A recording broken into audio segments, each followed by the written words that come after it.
একটি নতুন ট্যাঙ্ক করাটা যতটা সহজ তার থেকে কঠিন হচ্ছে একটা পুরান ট্যাঙ্ক রিস্কেপ করা, তাও আবার সব কিছু তুলে। এই ট্যাঙ্কটার আমি মনে 3বার বা 4বার প্লান্টসের যে জায়গাগুলো ছিল সেগুলো চেঞ্জ করছি, রিস্কেপ করা হয়েছে, বাট সয়েল কখনো ঠিক করা হয়নি। আপনারা দেখতেই পাচ্ছেন সয়েলে কী পরিমাণ ময়লা, এত ময়লা আসলে মানে বলার মতো কিছু নেই। তো এটার বয়স 1 বছর 5 মাস বা 6 মাসের মতো হয়ে যাচ্ছে। তো এটা আসলে বলতে পারেন যে একরকম হেলার কারণে মানে সয়েলে ময়লা ধরছে অনেক, আর এই ময়লা ধরার কারণে প্লান্টসের রুটগুলো ভালো মতো গ্রো করতো না, আর এই রুট গ্রো না করার কারণে ট্যাঙ্কের অবস্থা খুবই বাজে হয়ে গেছিল। আর বেশ কিছু প্লান্টস যেগুলা এখন বর্তমানে আমার কাছে আর নাই, বেশ কয়েকটা প্লান্টস যেগুলা মরেটর শেষ। তো দেখি, খুঁজতেছি, যদি কোথাও পাওয়া যায় সেগুলো আবার কালেক্ট করব, না পাইলে নাই। তো আলহামদুলিল্লাহ যা আছে এটাই অনেক, বাট তারপরেও একটা চাহিদা থাকে। তো এই সব কিছু মিলায় আসলে খুব বিধিকিস্তি একটা অবস্থা গেছিল আমার। এটা হচ্ছে বৃহস্পতিবার রাতে আমি কাজটা শুরু করি, 3টার দিকে ট্যাঙ্ক রিস্কেপ করা শুরু করি। আর ট্যাঙ্ক রিস্কেপ করার রিজনটা হচ্ছে যে একটা প্লান্টস আমি অর্ডার নিই, সেই প্লান্টসটা আমি তুলতে যাই, মনে হলে যে না রিস্কেপটা আবার করি ডেলিভারির জন্য আর কি। তো বৃহস্পতিবার 3টা থেকে আপনার রাত 11:30 পর্যন্ত আমি ছিলাম। আর পরের দিন শুক্রবারে 7:30 বা 8টার দিকে আসছিলাম। আসার পর কাজ শেষ হয়েছে প্রায় 4টার দিকে।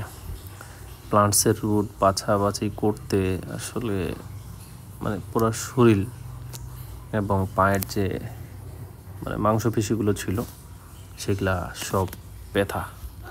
আর এখানে সব থেকে একটা ভালো বিষয় হয়েছে, এই যেমন আমি সয়েলটা পরিষ্কার করতেছি, আমার ব্যাকসাম্প চালু ছিল, ব্যাকসাম্পে সব ময়লাগুলো টানা নিত, তাহলে আমার পরিষ্কার করতে খুব সুবিধা হয়েছিল। নাহলে যে পানি যে পরিমাণ নোংরা হচ্ছিলো, যদি এইভাবে চেঞ্জ করে আমি শুরু করতাম তাহলে খুব কষ্ট হয়ে যেত। দেখতেই পারতেছেন কী পরিমাণ ময়লা আপনার আমি তারপরও একবার কটন ক্লিন করছি। আর এই বেচারা ছিল অনেক দিন ট্যাঙ্কে, প্রায় 1 মাসের মতো, তারপরে গায়েব হয়ে গেছে। যদিও আর ভাই ব্রাদাররা অনেক আগে গায়েব হয়ে গেছিলো 7 দিনের মাথায়, বাট অনেক দিন ছিল, বাট পরে হুট করে গায়েব হয়ে যায়, পরে আর খুঁজে পাইনি। তো এটা হচ্ছে পরের দিন সকালবেলা ট্যাঙ্কটা রাখার পর।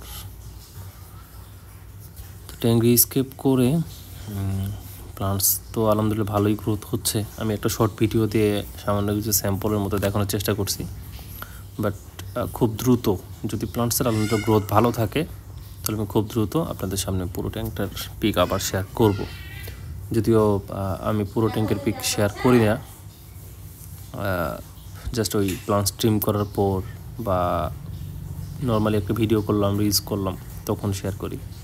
বাট এইবার শেয়ার করব, হয়তো বা এইবারই 2-1টা পিক শেয়ার করলাম, তারপর হয়তো আবার করবো না। তো প্লান্টস আলহামদুলিল্লাহ আমি সামনাসামনি যেতে দেখতেছি গ্রোথ হচ্ছে আলহামদুলিল্লাহ। এটা হচ্ছে এডিএস সয়েল, 1 বছর 5 মাসের মতো ইউজ করতেছি, আশা করা যায় আরও চলে যাবে 1 বছর প্লাস।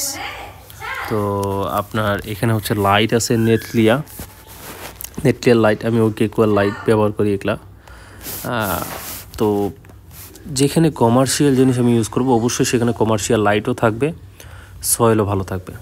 তো এই জিনিসটা আপনাদের খেয়াল রাখতে হবে। আর এটাতে আমি 2 ব্যাগ সয়েল ইউজ করছি, অবশ্যই এখন কিন্তু গ্রাউন্ড ফার্টিলাইজার ইউজ করতেছি আমি, এবং কি আমি মাঝে মাঝেও গ্রাউন্ড ফার্টিলাইজার ইউজ করছি। এটা যারা আমার সাথে কথা বলে তারা জানে আমাকে যে আমি কতবার করে ইউজ করি। তো অবশ্যই এটা ইউজ করতেই হবে আপনাকে, আপনি চাইলেও এটা আসলে অ্যাভয়েড করে চলতে পারবেন না। তাই সব কিছু বুঝে শুনে করতে হবে। কিছু টাকা বেশি যাক ভাই, এডিএস অয়েল নিতে পারেন, খুব ভালো ব্র্যান্ড, দীর্ঘদিন ধরে মার্কেটে সাপ্লাই দিয়ে আসতেছে, কোথা থেকে কোনো ব্যাড রেকর্ড নাই।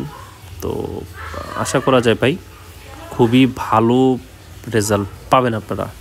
অবশ্যই কিছু টাকা বেশি যাচ্ছে, বাট সেটা দেখা লং টাইম যদি আমি ইউজ করতে পারি, যদি 3 বছর ব্যবহার করতে পারি আমি, তো সমস্যা কোথায়? আর এখানে যদি আমি তো ভালো রেজাল্ট পাচ্ছি, চাইনিজ সয়েল তো একদম গলে টলে শেষ, একদম নোংরা টোংরা হয়ে শেষ হয়ে যাবে। তাই ATA সয়েলটাই আমি নিজেও ইউজ করি, অন্যদেরকে ইউজ করার জন্য বলি। তো এটা তো এই ভিডিওই ছিল, যদিও ভিডিওটা খুব একটা ভালোভাবে করা হয়নি, কারণ ভিডিও করার কোনো চিন্তাভাবনা ছিল না আমার, যার কারণে ভিডিওগুলো খুব মানে সিঙ্গেলভাবে ভালোভাবে তুলে ধরতে পারিনি। আর এমনিতেও আমি তুলে ধরতে পারিও না, কারণ ভিডিও নিয়ে খুব একটা আমি কাজ করি না, মাথা ব্যথাও নাই, জাস্ট আমি ভয়েসটা দিই, আপনাদের যতটুকু পারি হেল্প করার চেষ্টা করি। এই ইনশাল্লাহ খুব সামনেই ভিডিও নিয়ে আসবো।